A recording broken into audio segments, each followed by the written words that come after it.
And they even had them here in the Sequoia National Forest. Big trees, man. 4, 5, 6, 7, 800 years old. Massive, massive trees, man. They've stood lightning strikes. They've stood storms. They've withstood earthquakes. They've withstood forest fires. And a little bitty beetle came in. It was called Japanese bark beetle. And it bored through the bark of these trees and it started eating at the fibers of these trees and it killed them. And they began to fall over.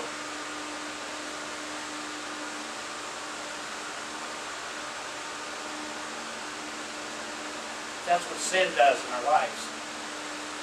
The littlest sin gets in there and starts eating away at us. Man, we're big and we're strong. We're walking in the Lord and the power of His might. But we entertain that little beetle, that little bug, and it gets in there and starts gnawing away at us. We don't even realize it. We die. We fall. Fall from ministries, fall from marriages, fall from whatever. It's all the same.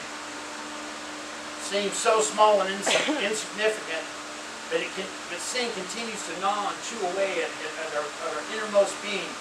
The place where Christ dwells, man, separates us from Him. And left unchecked, it's going to be our downfall. So we realize that sin is going to take us farther than we want to go. But the second thing sin's going to do, it's going to keep you longer than you want to stay. And I'm going to start all over with it. David committed adultery with Bathsheba and she got pregnant. Then David tried by trickery to have her husband come in and sleep with her because they didn't have DNA testing back then, and they would have thought that that was Uriah's baby. And didn't work because Uriah said, "My men are in the field and I shall not stay with my wife while my men are out there fighting." So David had Uriah put out on the front lines and withdrew all the troops from around him and had him killed. Then David had to admit that the child was his. David meant for the affair, I'm sure, for Bathsheba to be a one-night stand, man. Hit her and quit her, man. That was it. Just wanted to have a little fun and forget all about it. After all, you know, he was the king. He was God's chosen. He didn't understand that sin was going to keep him longer than he wanted to stay. Had David known that his adultery would lead him to murdering one of his most loyal soldiers, and that his sin would be exposed, and he would have to marry Bathsheba, and lots and lots of other complications go along with it, I'm sure he wouldn't have followed through with it. So maybe as an example to us, if we realize where it's going to take us and how long it's going to keep us, we might think twice. I'm sure David would have never invited that woman to his house. That night when he saw her on the roof, he just said, "Oh my God, close the curtains." You see, sin gets its claws in us. Its full hooks in us. But it keeps us longer than we want to stay. Jacob, he didn't realize when he first started having those wrong feelings about Esau and the blessings that were on him. It had a grip on him, and it was going to continue to fester and manifest over all the years, so that he would end up doing some despicable things to his brother and to his father too. He tricked his father into blessing him with his brother's things, his brother's blessings. But if you don't deal with sin, it's going to keep you longer than you want to stay. So when we come to realize it, we have to act on it. How long did sin stay around Solomon? Only long enough so that he was willing to build temples to Moloch and Chemosh, two of the pagan gods that sacrificed kids. Because his wife probably wanted it, or one of his wives probably wanted it. And where did he build it? On the Mount of Olives, right across from the temple he built to the Lord. So you see, all the mighty works that God used Solomon to do were negated by the works that he was doing for the enemy. He was tricked into this little bit of sin, and it carried him to doing works for the enemy.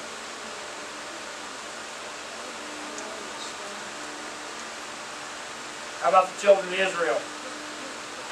When they first doubted God and whether God would lead them victoriously into the promised land, they never thought that they'd be living the result of their sin and unbelief. They never thought it was going to keep them longer than they wanted to stay. How about Ananias and Sapphira? Sin for them, you have to understand that sin will keep you longer than you want it. But there is one other truth about sin. Sin's going to cost you more than you want to pay. Sin's going to keep you longer than you want to stay. Sin's going to cost you more than you want to pay. Look at what it cost David. He became an adulterer, a murderer. The baby that was born to him and Bathsheba died. For a year he was separated from God. He cried out. He almost died. I mean, if you read the Psalms, the Psalm David cried out. Not only was he in anguish, but he was in physical trouble. So maybe he was sick. We can only think that it was all because of sin. And he was shamed to sin because he was known through, not only in his kingdom, but the next kingdoms over knew about him and his sin. And it was so proliferant that it's mentioned in Matthew. Matthew 1 and 6 said, "And David was born to Solomon, and to David was born Solomon, by her who had been the wife of Uriah." So God, it was so important, God wasn't going to let go of this. He'd forgiven it, but he wanted people to know. It's an example for us today of where sin's going to take us. This became a permanent blot onto David. God pronounced discipline that the sword would never depart from David after that. David never lived in peace because of that sin in his life and the consequences of that sin. He fought for everywhere he go and never had a moment's rest. He always had to sleep with one eye open and a hand on the sword. And not only that, it affected his family. David's son Amnon, by his first wife, seduces his half-sister Tamar, whatever you want to say. I mean, so the sin was passed on from the first generation to the second and the third generation. So this is examples of what things that we do in our lives affects the people around us and continue to affect the people around us until we take care of it.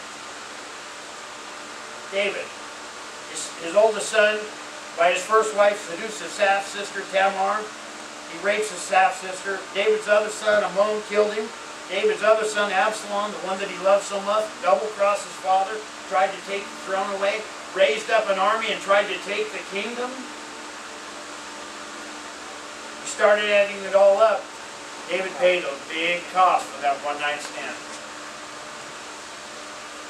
Sins are going to cost us more than we ever want to pay. What did it cost Jacob? 21 years he was separated.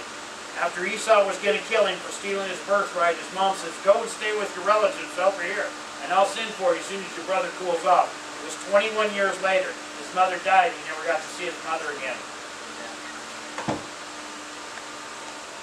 When Rebekah came into the scene, she said, "Jacob, go stay with your relatives. It'll be all right. Your brother will cool off." So what did it cost him? He never saw his mother again. She died before he could get back home. What it cost the children of Israel? It cost them the very thing they'd been looking for. The chance to enter the promised land. The reason they left Egypt. It cost them their hopes and their dreams. And that's what I don't want you guys to lose, is your hopes and your dreams.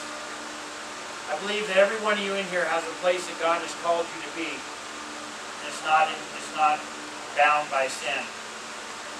I don't believe that one of those people of the children of Israel would want to give it all up. You see, sin cost them more than they wanted to pay. We look at what it cost Solomon. It cost him his judgment from God. God declared that he would tear the kingdom away from Solomon and his descendants. In other words, the splitting of the kingdom into the north and the southern kingdoms, the Judea kingdom, was because of Solomon's sin. It cost him his peace throughout the kingdom, and it raised up adversaries to war against him, because Solomon was promised a time of peace. But most importantly, it cost him the blessing of God in his life and the people around him. Now, I wonder how many of us have all paid more than we're willing to pay to become involved in wrong relationships. I know I have. I've got a couple of marriages under my belt, lots of broken homes, because I got involved in relationships that harbored sin. It cost me those relationships, and I'm not passing the blame on anybody. And I just wonder how many more people are like me. You're giving them, and they seem enticing at first. They started with, a date, or, premarital sex, or whatever it might have started with. But it ended up into a horrible relationship that had a destructive ending. I know you do. Then we have Lot. What did sin cost him? It cost him the respect of his family. Because in Genesis 19 and 14 it says, and Lot went out and spoke to his son-in-laws, who were to marry his daughters, and says, up, get out of this place, for the Lord's going to destroy the city. But he appeared to his son-in-laws to be joking around, so they didn't leave. They didn't respect him enough to believe what he said, and they even laughed at him. It cost him his wife, and she turned back and looked at the city, and was turned into a pillar of salt. He committed incest with his daughters. In fact, Lot's sin not only cost him more than he was willing to pay, but it ended up costing him much, much more, as the two nations came forth with the ancestral relationships were frequent after that. That's why they got rid of Sodom and Gomorrah.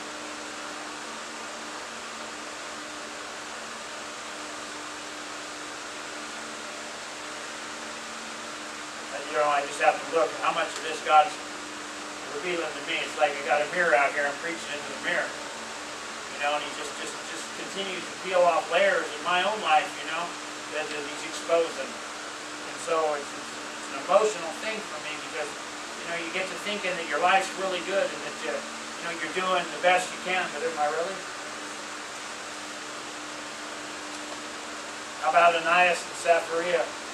They're our last example. What did it cost them? It cost them their lives. They were struck down for their deception. It cost them their reputation, because everybody knew that they were deceivers. They died being known as deceivers of the church. You think any of these people could have visioned what sin was going to do in their lives? Any of them. They entertained from the smallest harboring guilt against their feelings to the first look on a woman. Did any of them realize what sin was going to have over their whole lives?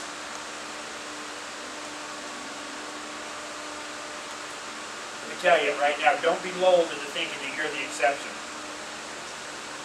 Nobody in here is exempt from any of this.